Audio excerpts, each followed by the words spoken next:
తిరుమల పవిత్రత హిందువుల మనోభావాలు దెబ్బతీసేలా మాట్లాడిన భూమన కరుణాకర్ రెడ్డిపై కఠిన చర్యలు తీసుకోవాలని environment corporation chairman Polamreddy Dinesh Reddy demand చేశారు.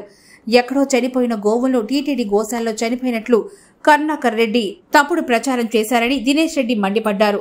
గతంలో తిరుమల వెంకటేశ్వర స్వామిపైన అనుచిత వ్యాఖ్యలు చేసిన కరుణాకర్ రెడ్డి నాస్తికుడని చెప్పారు. క్రైస్తవుడిగా ఉన్న కరుణాకర్ రెడ్డిని గత ప్రభుత్వం టీటీడీ చైర్మన్ గా చేయడంతో తాము ఆందోళనలు చేశామని, తిరుమల గోశాలపై చేస్తున్న ప్రచారంలో వాస్తవం లేదన్నారు. తిరుమల గోశాలలో 2662 గోవులుంటే గోరక్షణకు 260 మంది సిబ్బందిని నియమించారని తెలిపారు.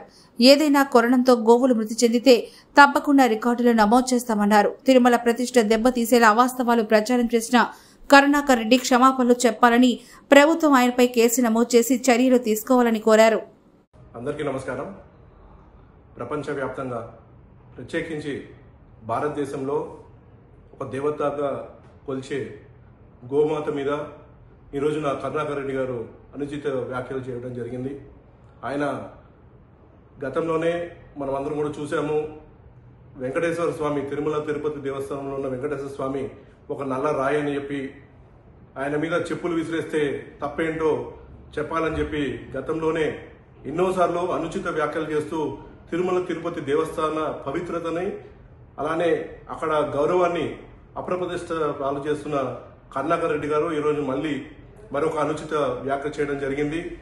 గతంలోనే ఎన్నోసార్లు కరుణాకర్ రెడ్డి క్రైస్తవ మతానికి చెందిన వ్యక్తి, అతన్ని తిరుమల తిరుపతి దేవస్థానానికి చైర్మన్ చేయొద్దని చెప్పి ఎన్నోసార్లు తెలుగుదేశం పార్టీ ఎన్నో నినాదాలు చేసి ఎన్నోసార్లు మేము ధర్నాలు చేసినా కూడా అవన్నీ కూడా ఖాదరు చేయకుండా జగన్మోహన్ రెడ్డి గారు కరుణాకర్ రెడ్డి గారిని టీటీడీ చైర్మన్గా చేశారు.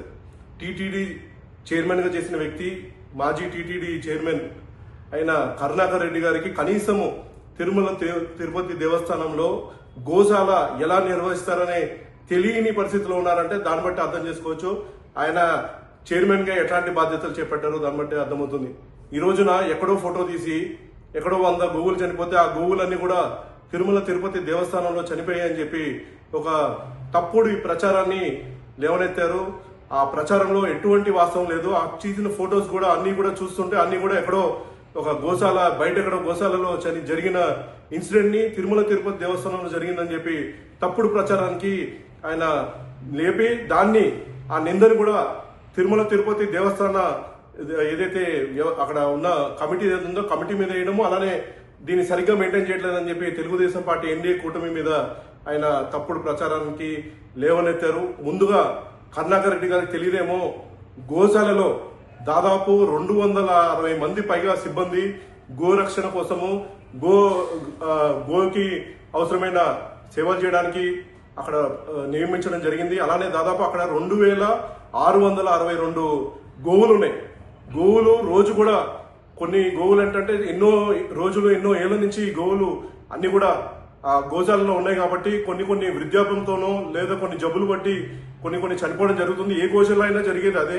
ఒక 5 నుంచి 10 గోవులు అనేది రోజు చనిపోతూ ఉంటాయి. ఏ గోశాలలో జరిగినా చనిపోతూ ఉంటాయి. అది తిరుమల తిరుపతి దేవస్థానాలు కూడా ఎందుకంటే వృద్ధాప్యం వల్లనో లేకపోతే ఏదన్నా జబ్బు చేసో అవి చనిపోవడము అనేది సహజంగా జరిగేది. అవన్నీ కూడా ఒక రికార్డులో మెయింటైన్ చేస్తుంటారు. అయితే ఈయన చెప్పడం ఏంటంటే అసలు రికార్డే లేదు, తిరుమల తిరుపతి గోశాలలో రికార్డే లేదు, అసలు ఎన్ని గోవులు వస్తున్నాయి ఎన్ని గోవులు చనిపోతున్నాయి అనే రికార్డే మెయింటైన్ చేయలేదని తప్పుడు ఆరోపణలు చేశారు. మొత్తం కూడా టోటల్ రికార్డెడ్ ఉంది. రికార్డెడ్ దీన్ని ఇప్పటికే టీటీడీ వాళ్ళు బయటపెట్టడం జరిగింది. మొత్తం టోటల్ రికార్డెడ్ ఎవ్రీడే ఎన్ని ఆవులు ఏదన్నా అంటే కొత్త ఆవులు పుట్టినా కానివ్వండి లేదా ఏదైనా ఆవులు చనిపోయినా అవన్నీ కూడా రికార్డ్ అవుతాయి. అయితే ఇటీవల ఏమైందంటే నిన్న జరిగిన ఇన్సిడెంట్ ఏంటంటే కొన్ని ఆవులు వృద్ధాప్యం వల్ల అలానే ఏదైతే జబ్బు చేయడం వల్ల ఒక 40 ఆవులు చనిపోతే 40 ఆవుల్ని కూడా ఏదైతే హిందూ ధర్మ ప్రకారమో వాటికి చేయాల్సిన అన్ని ప్రకారంగా వాటిని అన్ని చేశారో అవన్నీ కూడా రికార్డ్ చేయడం జరిగింది. అయితే జరిగింది తిరుమల తిరుపతి దేవస్థానంలో ఈ తప్పుడు ప్రచారం చేస్తున్నారు కరుణాకర్ రెడ్డి గారు. ఏదో ఊచకోత కోసినట్టు హిందూ మనోభావాలతో అలానే తిరుమల తిరుపతి దేవస్థాన పవిత్రతతో ఆటలాడుతున్నారు కరుణాకర్ రెడ్డి గారు. ఆయన ఒక నాస్తికుడు, క్రిస్టియన్ మతానికి చెందిన వ్యక్తి. గతంలో టీటీడీ చైర్మన్ గా బాధ్యతలు వహించి కూడా తిరుమలలో ఎలాంటి యాక్టివిటీ చేపడతారో, టీటీడీ బోర్డు ఎలాంటి యాక్టివిటీ చేపడుతుందో కనీస అవగాహన లేని వ్యక్తి. అలాంటి వ్యక్తి మీద ఖచ్చితంగా తిరుమల తిరుపతి దేవస్థానము యాజమాన్యం అంతా కూడా కేసు పెట్టాలి. ఆయన మీద డెఫినెట్ గా చర్యలు తీసుకోవాలి. ఇది కేవలము టీటీడీకి సంబంధించిన విషయం మాత్రమే కాదు, ఇది హిందూ మనోభావాలకు సంబంధించిన ఒక విషయము.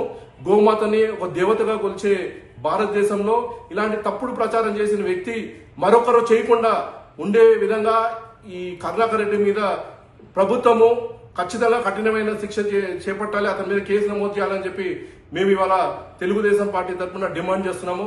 ఇది ఖచ్చితంగా ఇంకొక ప్రథమ డిమాండ్ ఏంటంటే, కరుణాకర్ రెడ్డి గారు ఆయన ఎక్కడో తీసిన ఫోటోల్ని తిరుమల తిరుపతి దేవస్థానంలో జరిగిన ఇన్సిడెంట్ అని ఆయన చేసిన ఏదైతే తప్పుడు ప్రచారం ఉందో ఆ తప్పుడు ప్రచారానికి బయటకు వచ్చి బేషరతుగా హిందూ మతంలో ఉన్న ప్రతి ఒక్కరికి ఆయన క్షమాపణ చెప్తూ, అలానే టీటీడీ పవిత్రతని దెబ్బతీసే విధంగా ఏ విధంగా అయితే ఆయన ప్రచారం చేస్తున్నారు దాని మీద కూడా ఆయన క్షమాపణ చెప్పాలని చెప్పి మేమందరం కూడా కోరుతున్నాం.